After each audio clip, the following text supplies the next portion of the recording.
All right, let's continue on. Under this thing here that says first time Git setup, the only thing we care about is where it says your identity. What I'd like you to please do is to go back to here, right here. Now, if you type in what I tell you to type in, you should never have to do it again. This should be a one-time shot. All right? So, we're going to type in 2 lines. All right, right now we're going to type in 2 lines. The first line is, it's all in lowercase. Git space config space minus minus. I'm going to have to make this smaller. It's going to go right off the page. All right. Make it as big as I can here.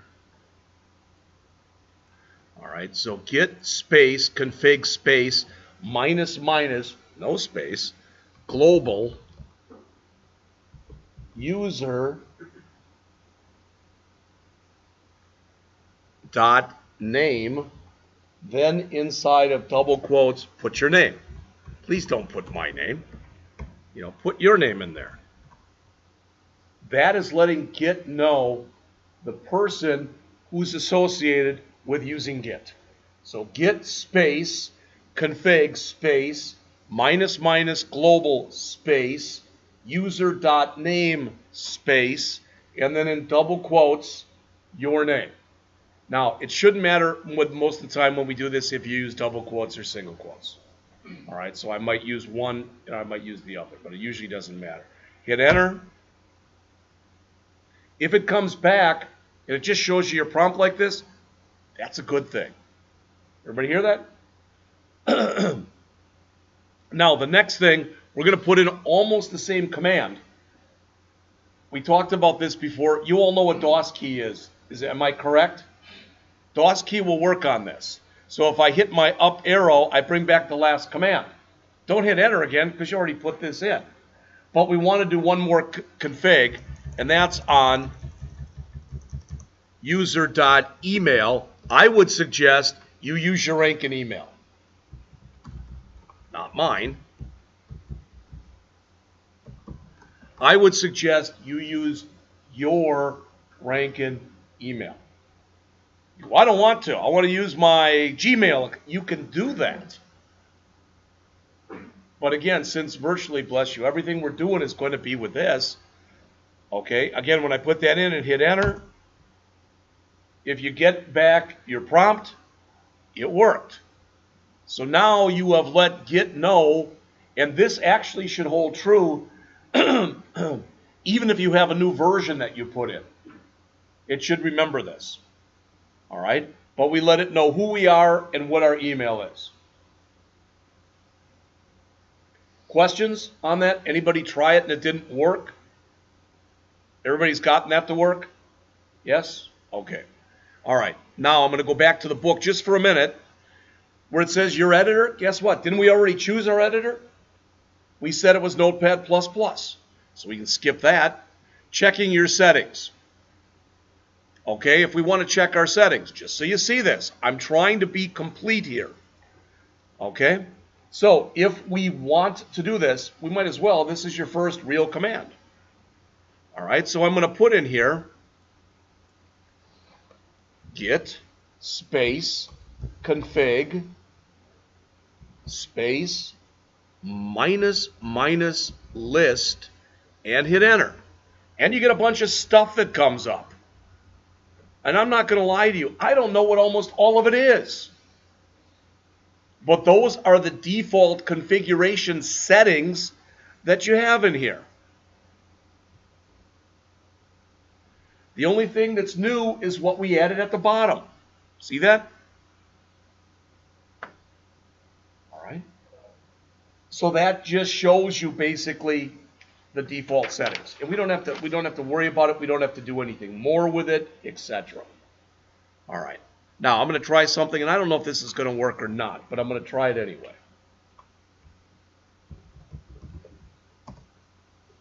Okay. If you want to, you can type in git space help. And it's going to flow right off the screen because there's a boatload of stuff it's going to show you. So git space help. Well, it's like, wow, that's real good, but I don't have a clue as to what any of that is. Well, remember the command we just did? We ran before that. We just ran that config command, right? Well, if I want to know about that, I can type in git space config and hit enter. And then it just gives me information about the config command. So you'll notice there's a lot of stuff you can add to it. All right? Now, the last appendix in this online book shows you all the commands. But sometimes you don't have the book handy. All right? Questions on anything we've done so far? And it might seem like, yeah, well, how could there be? We're doing it so frickin' slow. It'll speed up. You have to take my word for it. It will. All right?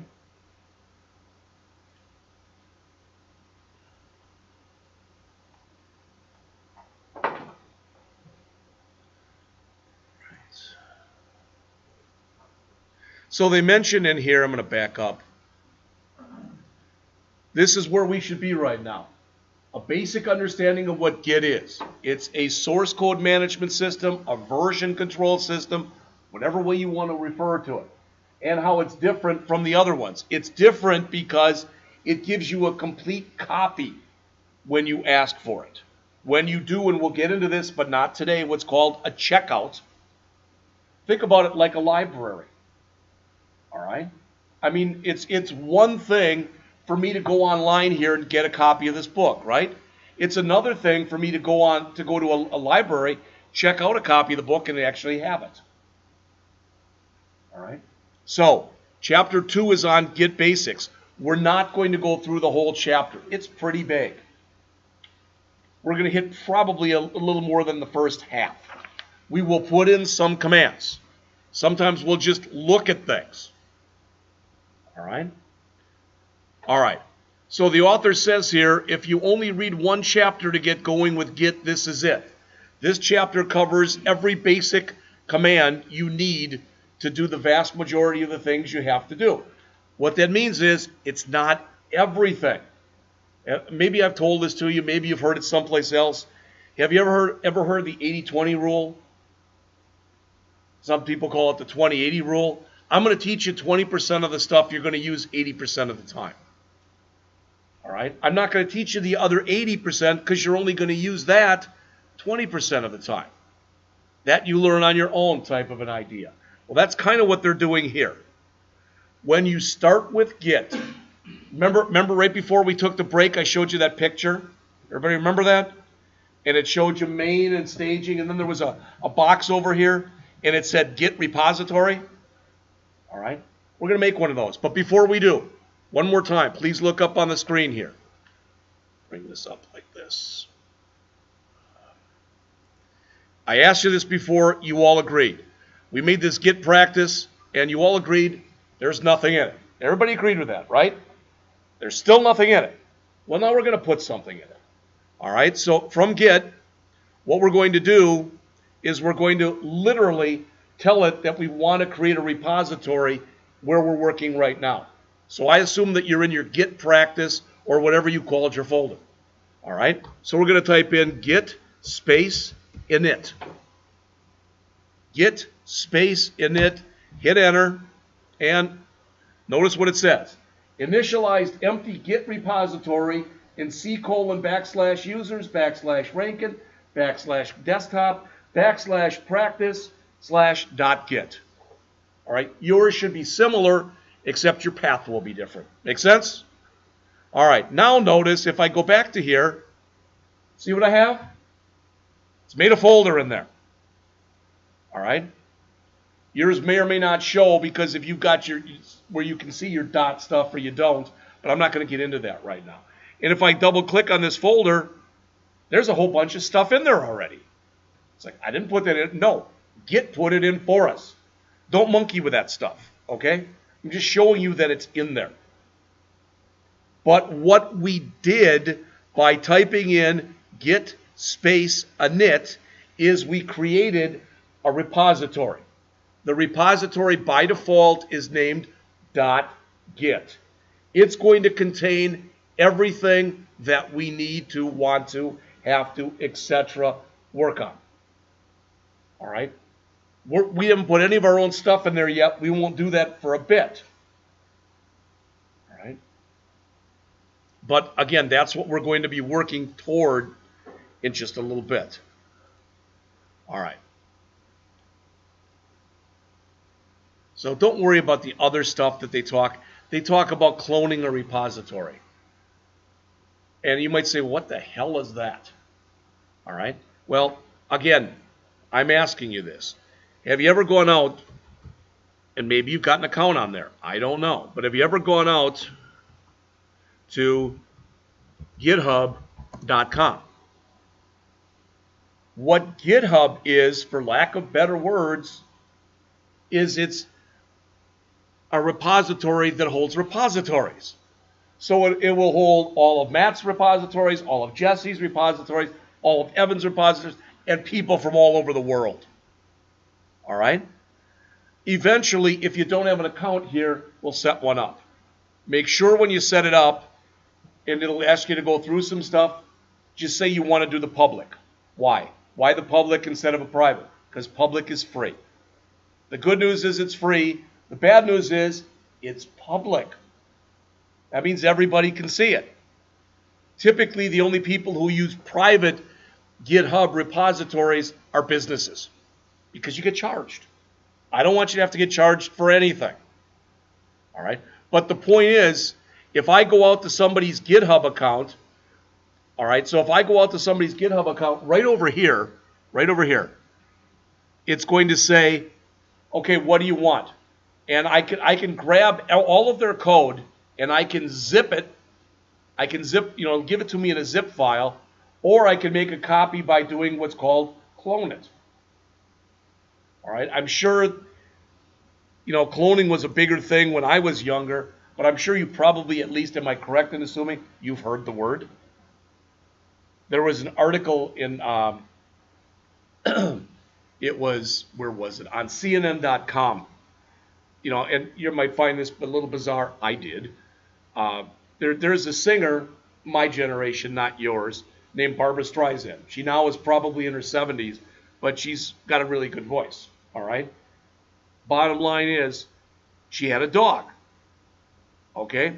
The dog lived for many years, but eventually dogs die typically faster than people do. The dog was going to die, so she had the dog cloned. I didn't even know you could clone a dog. All right? She had a clone. That dog got older. That dog was about to die, so she cloned that one.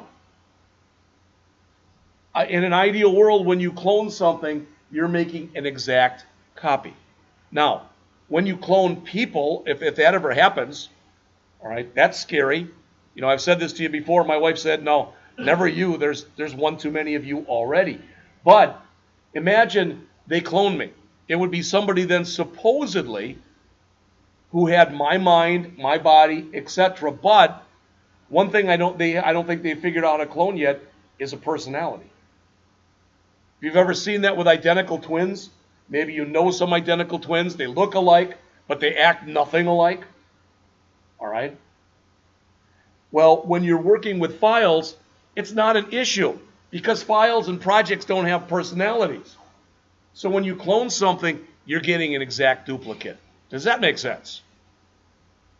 All right. So they do talk in the book here. In the book, they do talk about how you can go and clone an existing repository. We're not going to go through that right now. I just want you to make sure you understand that it's possible. All right. Now, I'm not going to go through this recording changes to a repository, but I want you to look at this. This is what we looked at before. You have nothing in here. You have no files. So this doesn't mean anything to you. As we start to create stuff, it'll become more important. All right? All right. So going back here into Git, I want you to please type in this. Git space status. That's it. Git space status. Because it actually, believe it or not, that's pretty much what you should have, but there's a lot of stuff in there. All right. The first thing is it says on branch master. Can you see this? All right. Master is like the root node. It's the thing at the top. So later we're going to go and we're going to create our own copy of master. All right. And let's just say we called it copy. Then we'd have this. Does that make sense to everybody? It's telling us that master is our current branch. That's where we currently live, for lack of better word. We don't have anything we've committed yet, and we have nothing that's ready to commit. And that's good. That's exactly what we'd expect. Right?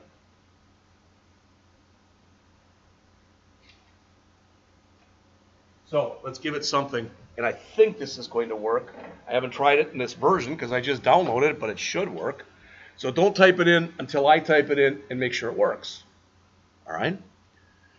So let's see. I don't know if I can type it in from here or not. I don't know if this will work from Git. I might have to go and do it from a command line, so I'm just going to try this.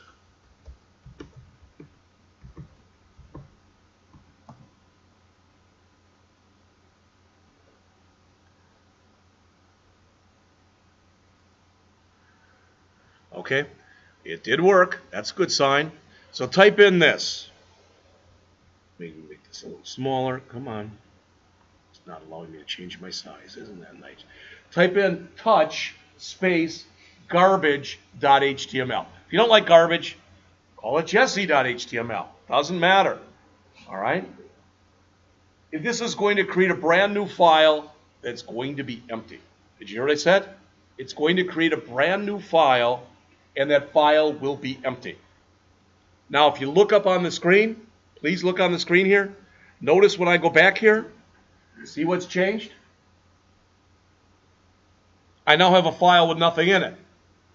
See that? And you say, well, big deal. Yeah, that's not what the big deal is. The point is, I just, from the Git command line, created an empty file. All right? So, why did I do that? Well, now notice, you just did a Git status, and it said on branch master, no commits yet, nothing to commit. So I'm going to try to do another Git status. See the difference? It now tells us that we've got a file, it's untracked, which means we haven't put it into the situation yet where we want to actually commit it. So don't worry about it. I just want you to see as we walk through the stages. Okay? So going back to what we saw on the picture that was right here, this picture. We're pretty much in the unmodified area. Does that make sense to everybody? All right. So we're going to go on with that in just a second. All right. So we added that. Okay. Now, let's say that we decide we're not going to change that file from in here. So if you would please, let's go back to this file right here, just so we have something in it. All right. So let's open this file, and I'm going to just open it right in Notepad++. It's empty right now, but I'm just going to put a couple things in here. What do we have? Doc type. Oops, sorry.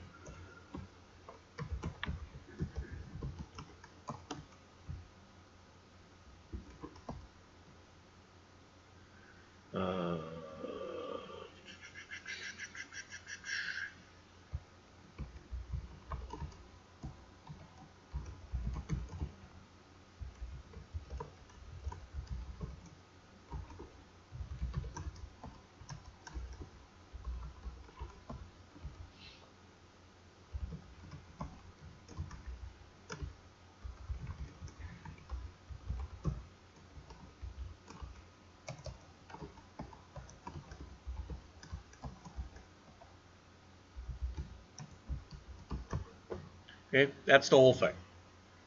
You don't have to create that. Feel free to create it. Feel free to put anything you want to put in. If you literally just want to take this HTML file and put none of this in there and you know, Andrew puts in there Andrew Wolf. That's fine. It doesn't really matter.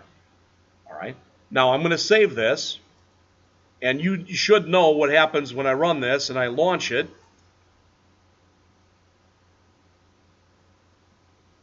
That's it.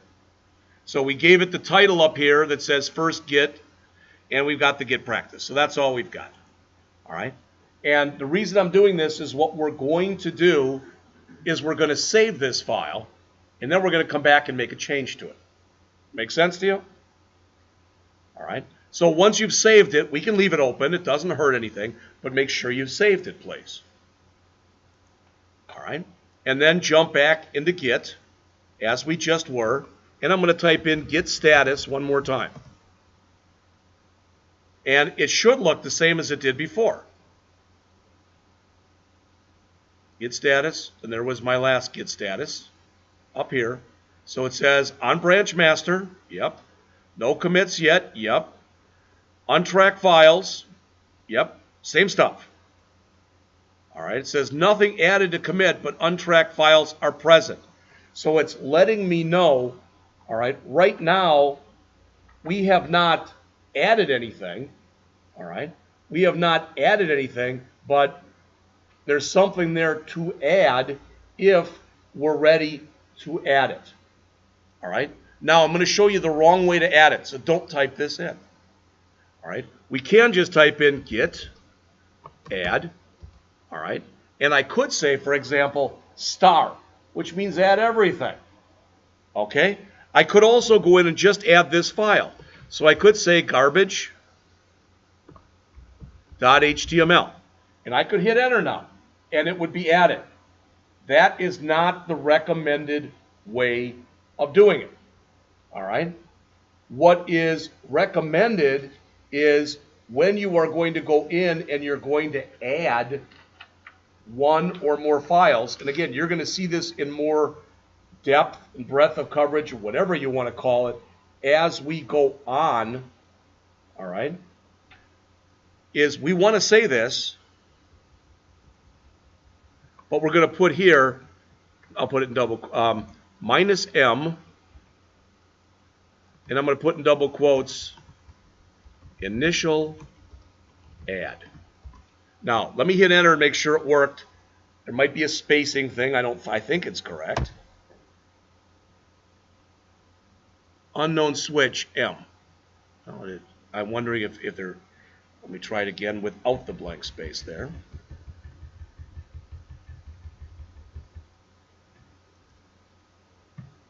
Okay, it didn't like that either. It is M. So the order in which I'm doing this is wrong, so I've got to find in the book here where it is. Sorry.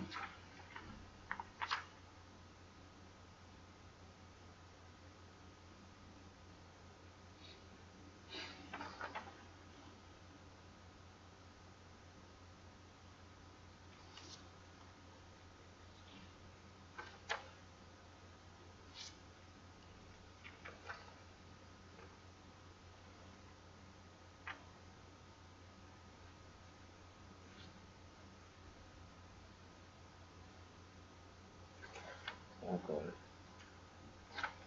Well, let's let Google find it for me.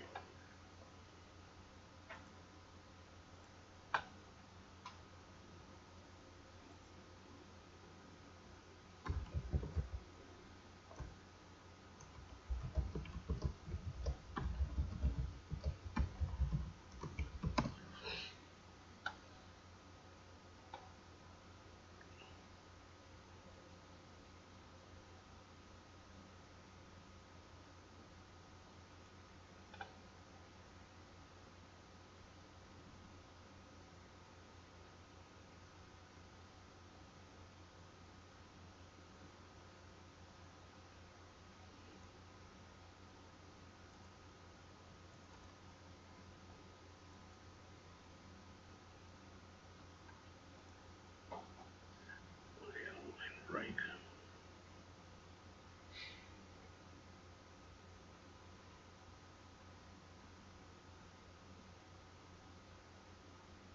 All right.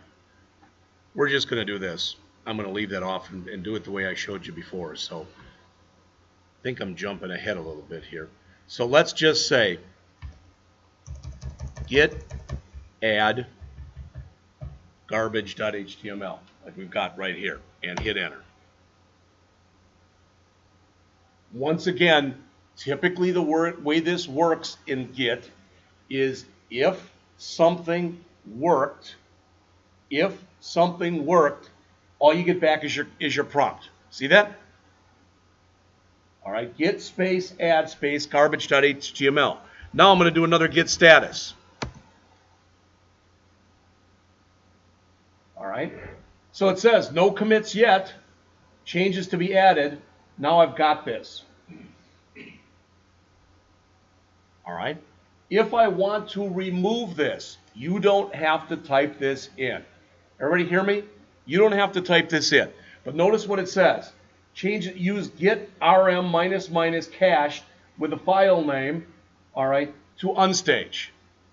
All right, so in other words, you don't have to type this in because otherwise you're going to just type in the same command again anyway.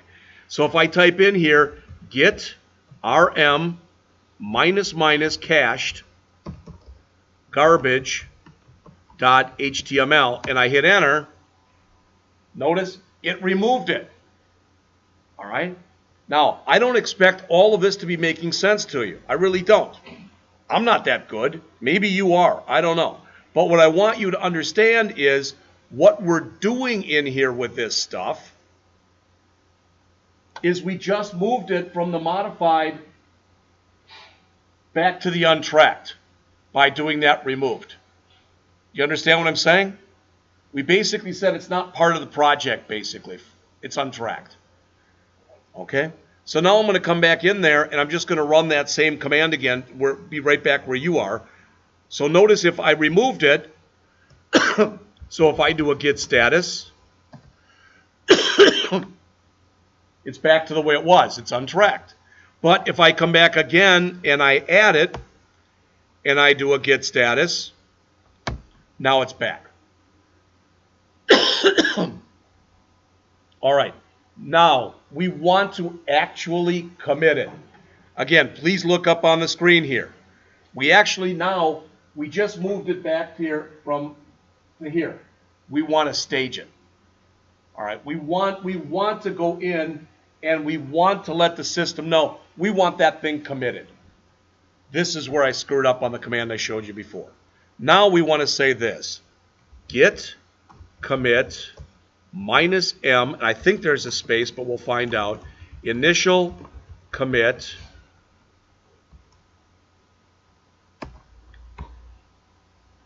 all right, git space commit space -m. The M stands for message. So this is like putting a comment in there.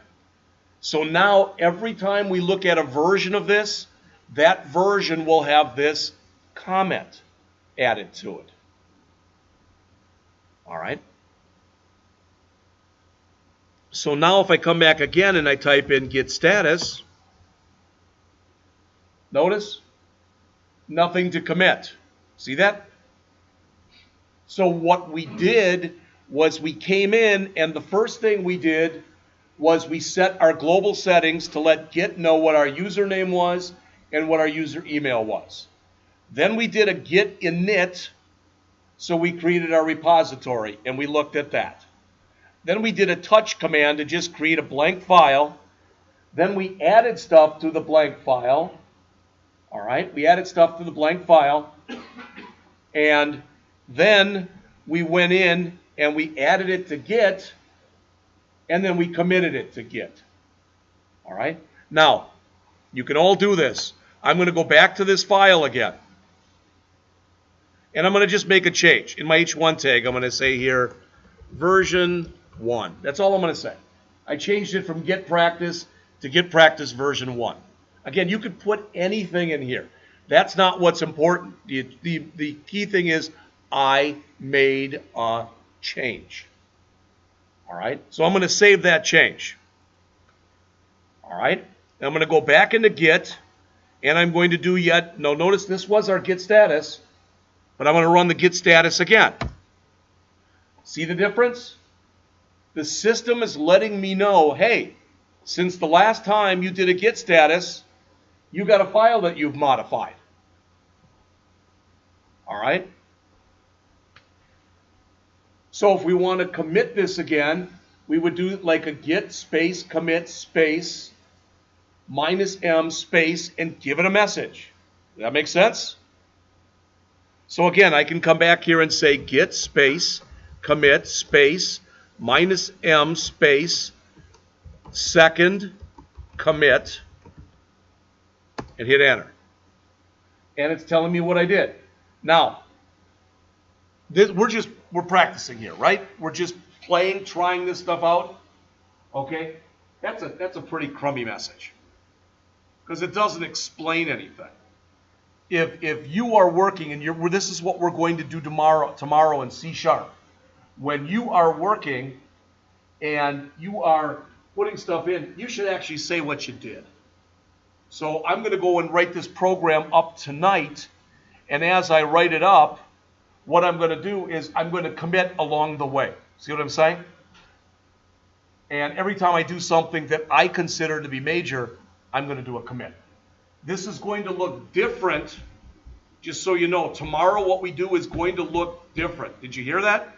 Because we're going to be running Git from inside of Visual Studio. All right? So it's going to look different.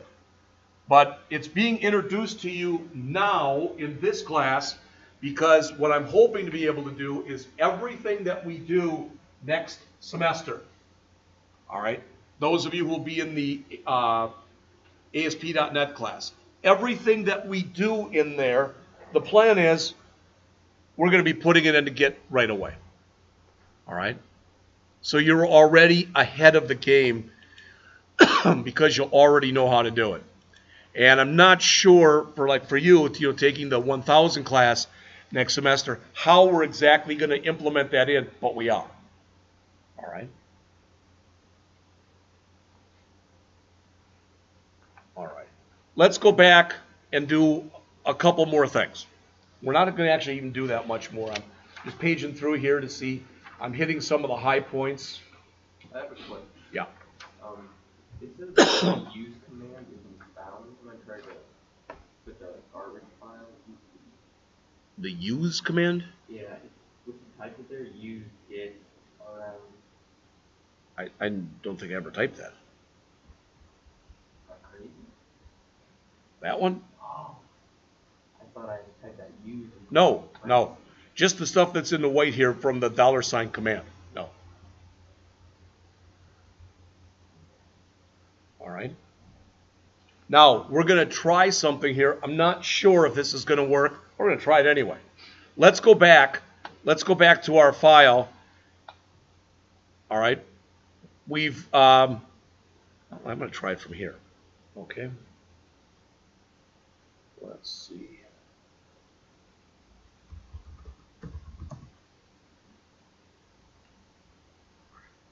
Okay. Type in git space diff, D-I-F-F, git space diff, and hit enter. Notice what it's showing me. That was the original. That's the changed. It's doing a diff where it's comparing the two files. It's the same file, but remember the original file had just git practice. Then we added to it version 1. Sometimes before you do a commit, you want to run a diff so you can see exactly what it is you're changing. All right? So if I didn't want to do this, I could always, I could just not commit it.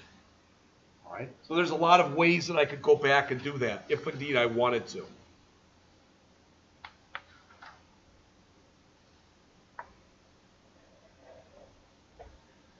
There's other things that are in here. Some of this stuff, just so you know, I'm purposely skipping, because I'm trying to show it to you in what I consider to be the most straightforward way I can. All right? As you learn this, you might go back and go, he was wrong. He didn't teach us it the best way. It's the best way I know of teaching it. All right? because they talk about removing files, moving files, etc. in here. All right. Undoing things. Then they get into talking about remotes. I'm not going to go into any of that stuff. That's about it. That's what I want to cover for chapter 2. Now that wasn't much. All right.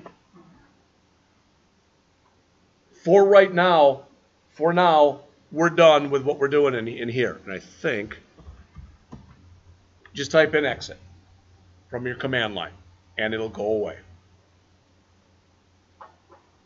You can always start it back up again, but oops. All right. Then what I'd like you to do next, please, is to go to, where did I remove it? Doggone it. That's it. Come on. There we go. Okay. This is a little hokey, but I think it's pretty good. This is me talking. And so as we go through it, you may not agree. I'd like you to go right there, please.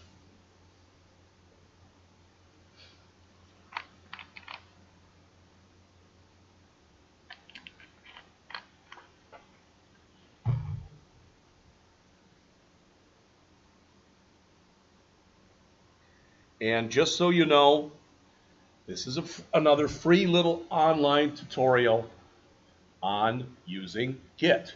Now, some of you are going to get bored because I'm going to go through this between now and about 10:30, but I'm going to do it very slowly. Some of it you're going to go, we already did this. I get it. I get it. Please look up on the screen if you would, everybody. Does everybody have this? Everybody was able to get there? All right.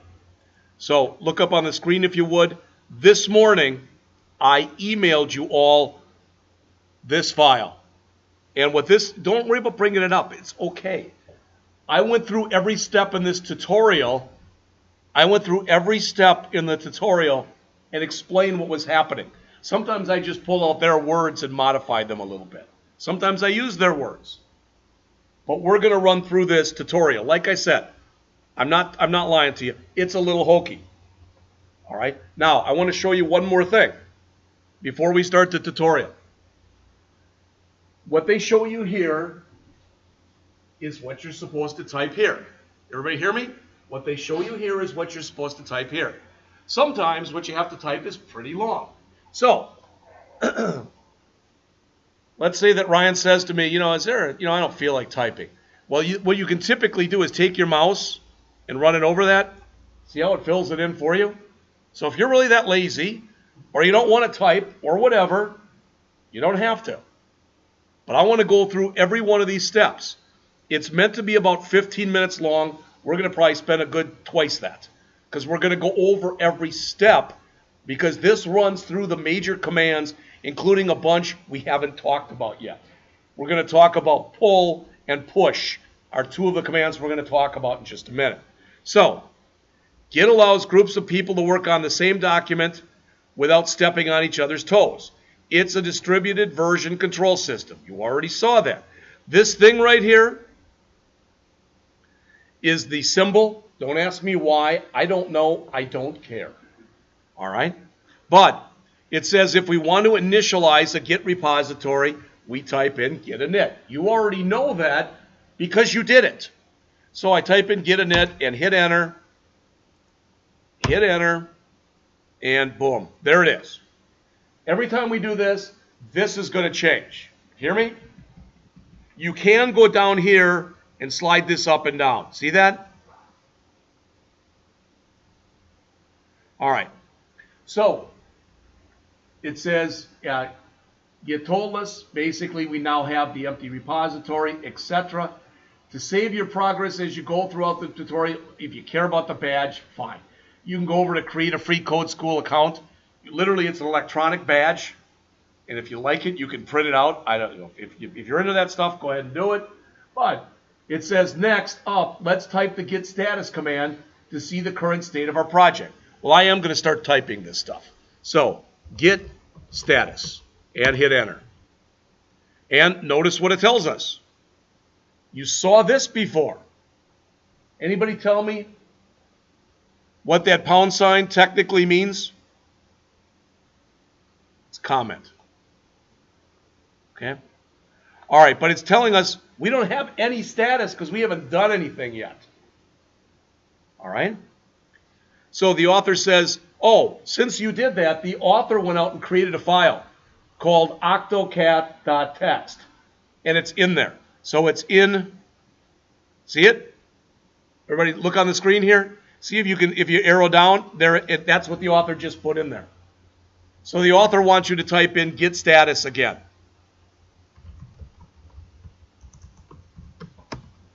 And you'll notice, once you do and you hit enter, come on, that it changed. You know this because I ran through it with you. I could have done this tutorial first, but then you would have been thinking to yourself, what a stupid logo. You know, and this way, you've at least run through the major things that we have to talk about. You've seen them in action. You've done them. All right? So, we've done all this. Now the author says, okay, good. It looks as like our repository is working correctly. Notice that the octocat.txt is untracked.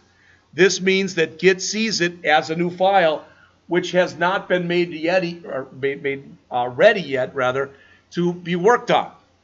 To tell Git to start tracking changes that we make to it, we need to do what's called stage it. And that's the git add octocat.txt. Please look up on the screen. This is very important, all right? Let's assume we had 10 files and they all ended with .txt. You with me? If we did that, we could say git add star.txt. I think if you do that, you have to put it in single quotes. You're going to see it in just a minute. But the point is, the star is a wildcard character. Rather than having to add 10, you know, this file, comma, another file, comma, I don't want to do that. All right? But we want to take that file the author just added, and we want to add it to what's called our staging area. The staging area means, see the word add? What word's not there? The word commit is not there. We haven't committed the change, but we're telling it it's ready to be committed. So please put in that command, git space add space octocat.txt. Git space add space octocat.txt. All right. So now what we did was we moved that file to what's called the staging area. All right. So if we run our git status command again, and please look up on the screen, there was git status. Everybody see this? There it was. Untracked files, etc. Nothing. But now that we've done a git add, notice how it's changed. Now it says that new file, octocat.txt, is ready to be committed. Does that make sense? So, notice that's the command, git commit space -m for message. Now, if you don't like their stupid little comment there, put your own in. I don't think it tracks any of this stuff. So, git space commit space -m space, and then in double quotes, some kind of comment. Hit enter. Now notice it's telling us success. All right? And it's telling us in the master, there's our comment. One file was changed. It was inserted. Does all that make sense? Yes? No? All right. And again, you might say, I don't even know why the hell we're doing this. Because any place you go to work expects that you understand version control. They expect they don't have to teach it to you. You know, and if you say, yeah, I use Git, you know, in fact, if you want to go out to GitHub, I can show you my repository. I haven't tried doing this yet, but I see no reason, just so you know. I don't know how it would work on there. I'm going to have one of my students try it probably this afternoon. You should be able to go out to your GitHub repository and you should be able to copy that folder that you have your portfolio in, and you should be able to put it out there, and people could then run it from your GitHub repository. Now, what's the problem with doing that? You don't have to look at me, but please listen to what I'm saying. So Jesse says, yeah, that's pretty cool. So I'm going out to GitHub. I'm going to set myself up an account. I'm going to create a repository. It's going to be called Jesse's Portfolio. I'm going to take everything from IWT.rankin, etc. All right, and I'm going to copy it in there. Now anybody can see it. That's the problem. Now anybody can see it. So anybody can go and clone your repository and make their own copy. They can't change yours, but if they thought, wow, that's really cool. So, you know, I look at it and I go, yeah, Jesse's really good. And I'm gonna grab all of his ideas. So all I do is I grab his stuff, go out, swap my photo in for his, my text in for his, and now I've got it. That's the problem with doing that. The stuff that you put out on iwt.rankin.edu, nobody else can look at. I mean, they can't touch your physical file. Here they can. They can't change yours. They can't change the original, but they can make copies. So anything that you put out on GitHub, since it's being put out in the public domain, should be things that you don't mind other people seeing, possibly copying, possibly using. Does all that make sense? Because I can't say it any other way than that. All right? All right. So the author says here, notice, I put some other files named octofamily. So the author has got some other files. Look up here. Now there's a blue octocat.txt, there's an octocat.txt, and there's a red octocat.txt. I believe, if we wanted to, we could say this. Git add, and then we could say octocat.txt, comma, and we may not even need the comma, but we could list all of them. I think you do need the comma. But since they all end with .text, please look on the screen. If we did this, we're going to get an error because it's looking for a file named star.txt. There isn't one.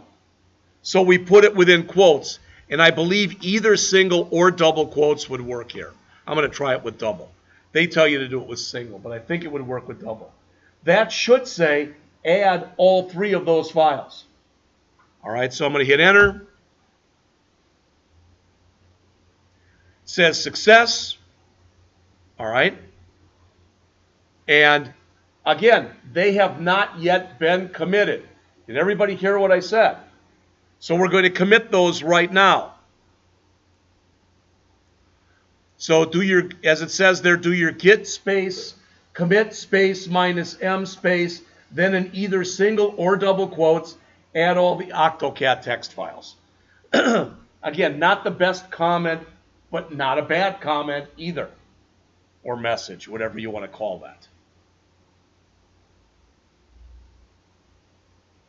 So after you put that in, hit enter, and you can see it's showing you. Again, add all the octocat files. It shows you the comment right there. Remember this? That's not that big a number, but remember before when I showed you that number that gets created for you? This is the ID number for that change. This was created by Git for you. And it's telling you 4 files were changed. They were inserted. Octocat, blue octocat text, baby octocat text, mama octocat text, and red octocat text. And you might say, yeah, I get it. No. Do you get the cool thing about this? Please look on the screen. Since we said star.txt, it told the system, look throughout our entire project. So it found something that was at the root. It found something under a folder. It found another thing under a folder. It found another thing under the root. So when you use the star like that, it looks throughout your whole project's file system and it adds everything. All right? I do believe, and again, I could be wrong here, I think you can just say this too. Git space commit space minus m like we've got here. All right? And if you don't put anything else in there, let's see, minus m, yeah. It's going to find everything by default. All right, but there's a way that you can do it to tell it to just commit certain things too. All right, Okay. Now, notice here it says history. So we made a few commits. Now let's browse them to see what we changed. Fortunately, there's a command called git log. Think of it as Git's journal. It remembers everything. So let's run git log. Git space log, enter. And notice what it shows you. A chronology. All right? And it does it in reverse chronological order. So it shows you the newest changes first. This can be an unbelievably powerful command, because if I get really ticked off at Evan and I say, why did you change that? And he said, I didn't. And I have him run git commit, it'll show whether or not he did. And again, I'm blowing this maybe a little bit out of proportion. Maybe I told you about this, but it wasn't Git. All right, we had something when I worked for AT&T that was called, I think it was like SCVC, Source Control Version System, SCVS, yeah, it was something like that. And a guy, the code that I was working on was being used all over the world. And I got a mean phone call from a guy in England asking me why I broke his code. You know, it was interesting. I pick up the phone, I get a guy yelling, you know, is this Jeff Scott? Yes. The guy in a British accent starts yelling at me. Doesn't even tell me who he is. All right? We were able to go through the tracking management system and find out it wasn't my error, it was an error he put in that broke the code. All right? And I called him back, and he was all apologetic and everything. I said, yeah, maybe that's the difference between me and you. I'll accept your apology. It's fine. But I'm not going to say another word about it. And I hung up. The point is, even back then, we had a versioning control system. And part of it is, you all know what CYA stands for, right? Cover your ass. That's part of what this is. If you're working on a project with other people, you can find out who did what, which can be a good thing or a bad thing depending on what you did or didn't do. All right? All right.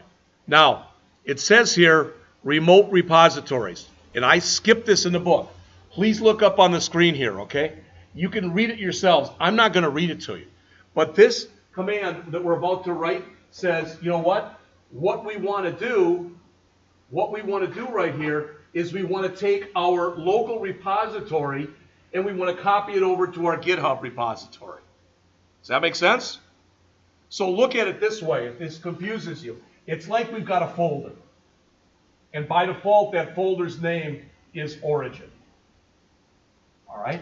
And that's on our local file system.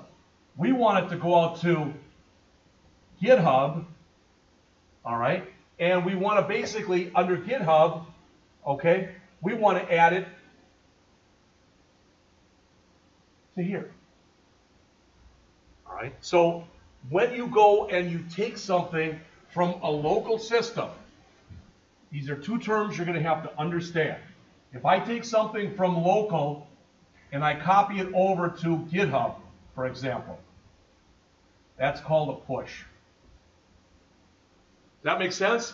It's from a local machine to a non-local machine. If I go the other way, so if I go from GitHub to my local machine, that's called a pull.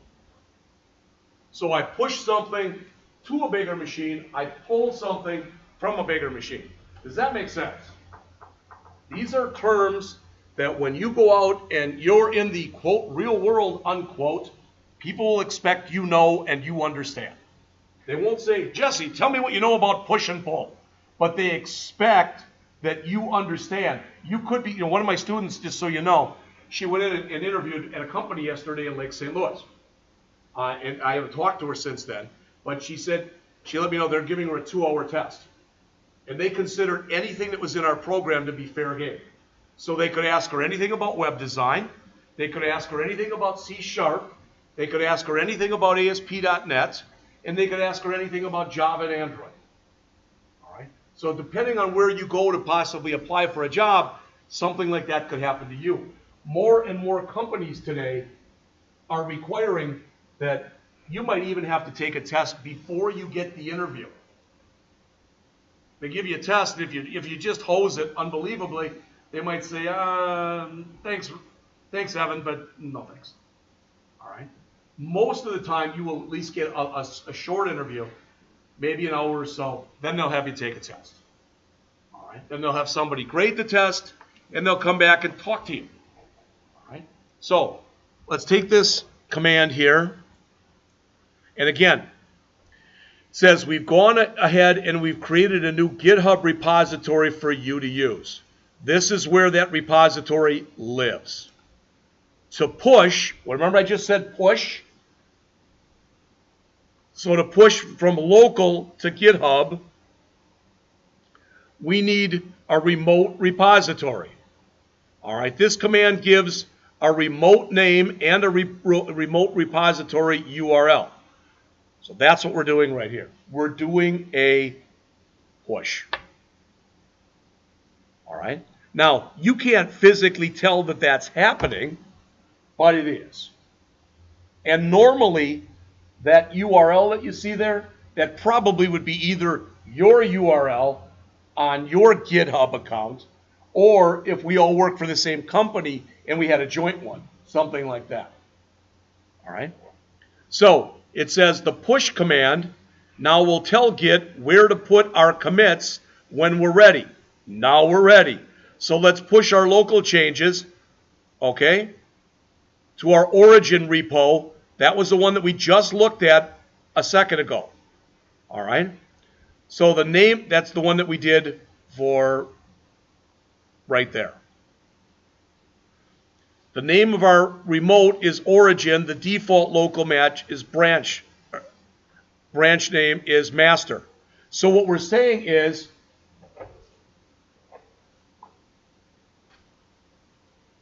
the -u tells Git to remember the parameters, so the next time we just do a git push.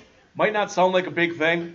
Make sure when you put this in, put the -u. See this right here?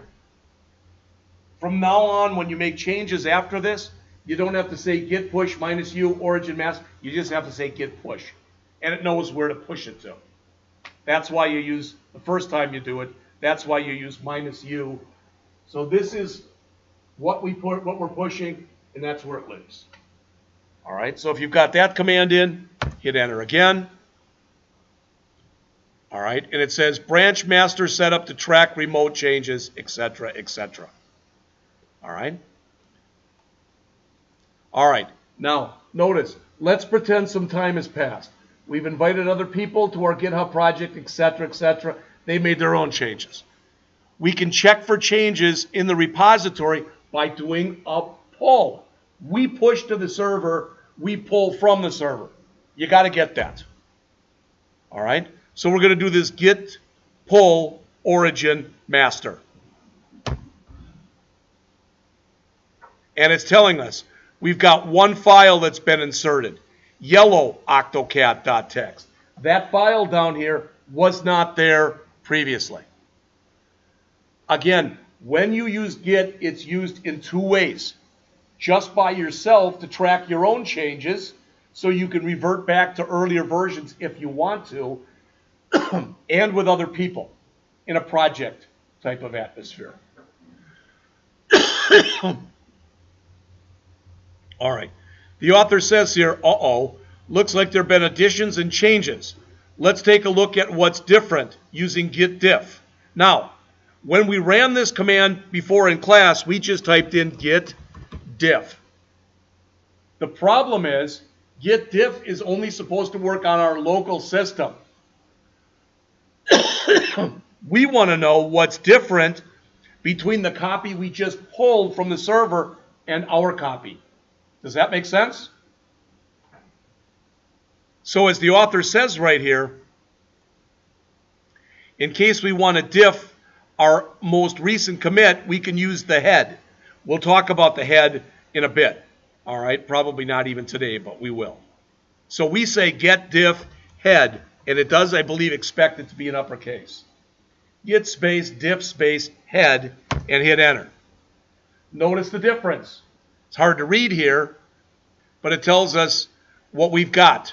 a tale of two octocats. All right? So this is what it said.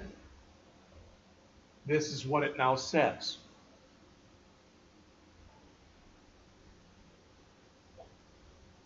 All right. It'll take about 10 or 15 more minutes, but then we'll take a nice long break and we're done for the period. The rest of the time is yours. Another great use for diff is looking at changes within files that have already been staged. Stage files are the files that are ready to be committed. All right? So let's use the git add to stage the octodog text. All right? So we're telling it to just stage everything, all right, this file under octo family that's called octodog. Look at this, please. You see it here? No, because that's the stuff that's already been committed. All right? So now we're telling it to add it. Okay, just says success. Good. Now we can go ahead, run git diff with -- staged to see the changes that you just staged. You should see that now that the octodog was created. All right, so I hit enter. Notice what it's telling me. We have not committed this yet. We have not committed this, but we now know if we did the commit, what would happen. All right? All right. Resetting the stage. So now octodog is part of the family. All right? Whatever. It says we're going to remove it. And this looks like a weird command because it's the word reset. That rm command, I showed you this before when we were in Git itself. Rm means remove, but that stuff has to already be committed. We want to remove something before we've committed it. So we don't use rm, we use reset. So if a file is ready to be committed, but we have not committed it yet, we use the reset command. All right? So there it is. We're telling it that we don't want this octodog thing in here anymore. Hit enter. And it's gone. All right? Now, again, there's not much to do here. There's just a few more of these screens, but let's look at this. Because this is all new stuff. So as it says, reset, unstage the octodog.txt, but it is still there. It's in that unstaged area that we saw at the beginning. All right? It says it would be great if we could go back to how things were before the octodog came around. Files can be changed back to where they were at their last commit. This is the key thing. That's why you use a source control management system. Somebody made changes. They screwed up. Well, I want to grab everything that was there before they made the changes. That's what we're going to do in here. So what it says, you can use the git checkout -- with the file name. All right? So what we're saying is we want to check out this before, we've got the octocat.txt, but before we had that octodog that they put in there. Again, I wish they would have used names that weren't so stupid, but they did. All right? So we're going to put in this one.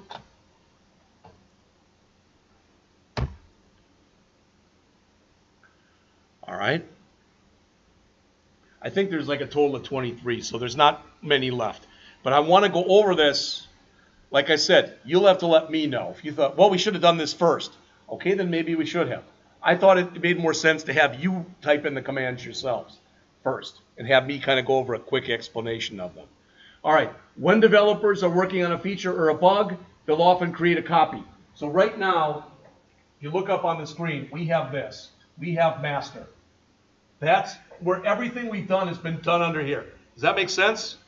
We're about to create a branch. So we're going to have a thing here called cleanup. This is called a branch. Then we're going to go into cleanup and we're going to remove that octodog.txt.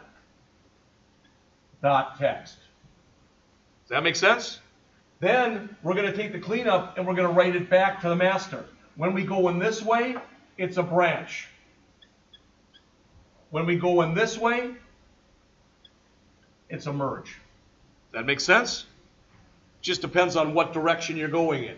Are you going from the original and making a copy, or are you going from the copy back to the original? So that's what we're going to do, and that's just about the rest of this lesson that's here. So it says we want to remove those things we don't need anymore, so we'll create a branch. The thing to look at right here, you can call that whatever the hell you want. So if Evan says, you know what, that should be called Evan. So, or he wants it to be called Evan Cleanup. You can do that. All right? But I'm just going to grab the Git branch and hit enter. Now, please look up on the screen because this stuff's important. We created a new branch. We got master and we got cleanup. Where are we? Look on the screen. Where are we? We're still under master. If we want to go to cleanup, we have to do what's called a checkout, which basically says instead of being at master, we want to be at checkout. Or I'm sorry, at cleanup. So that's the way you switch branches. So we say git space checkout space, then the name of the branch that we just made up above. You can have as many branches as you want or need to have. All right, so boom. We just went there. Now it says, okay, you're in the cleanup branch. We can finally get rid of all those octocats by using the git remove command. We can do this because this stuff has been committed. So we can come in here and say git space rm space star dot text. Put it inside of single quotes or double quotes. It shouldn't matter. But that's saying everything. All right? I want to mention one more thing to you. If you look up on the screen here, all right, when we did this, we said git branch cleanup. All right? We were telling it to branch off, and basically it's making a copy when we do that. All right? Now we're telling it to remove all these .text files. We hit enter, and it lets us know what it removed. Now let's assume Tony goes through and does this on his own. He's like, oh man, that was the wrong one. I didn't mean to remove that. Then you just don't merge those changes back into the original. That's all.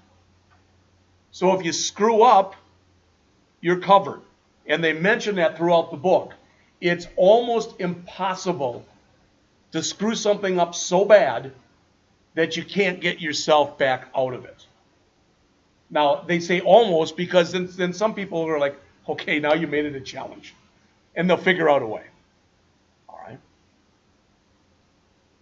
So it says, now you've removed all the cats you need to commit your changes. So we're going to do another git commit.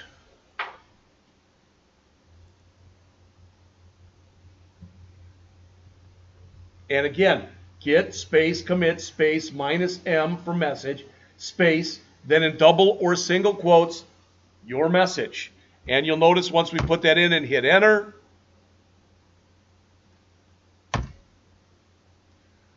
we get our comment and we get everything that's been removed. So it shows us all that stuff. All right. Now, to switch back to the master, we did a checkout to switch to cleanup. To go back to the master, we need to do another checkout. So we do a git checkout master.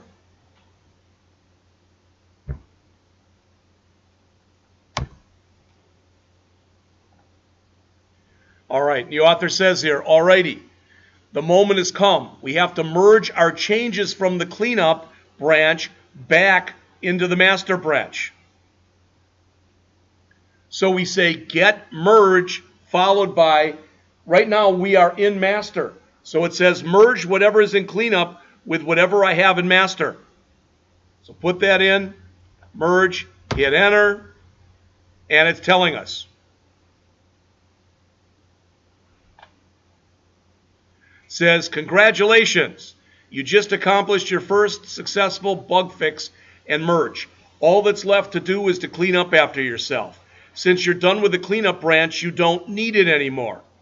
So the command is git space branch space minus D for delete space and the name of the branch. If you listen to nothing else, you don't have to look. Please listen. If you're, let's just say you're busting your butt and you're working on everything. What's one thing you never, what one command after the minus D, what do you never want to put in there? I would never want to put master in there. I don't even know if it'll allow it. Well, gee, Jeff, let's try and find out. You know, make a garbage project and feel free to try that. All right, so now, boom.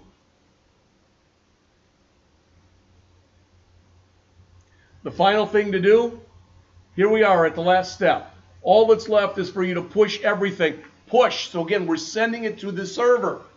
Now notice all we need to say is git push. Remember before we said git push minus u origin master? Since we said the minus u before, now all we need is a git push. And that's good. I like to type it as little as I have to because then it's, the chances are I'm not going to screw it up. So git push. There it is. That's it. Now, hopefully at least, don't think, my God, I'm never going to memorize all this stuff. That's not what you do. And what you'll notice is we'll be doing it differently tomorrow, just so you know. Please, when you come in tomorrow, start up Visual Studio.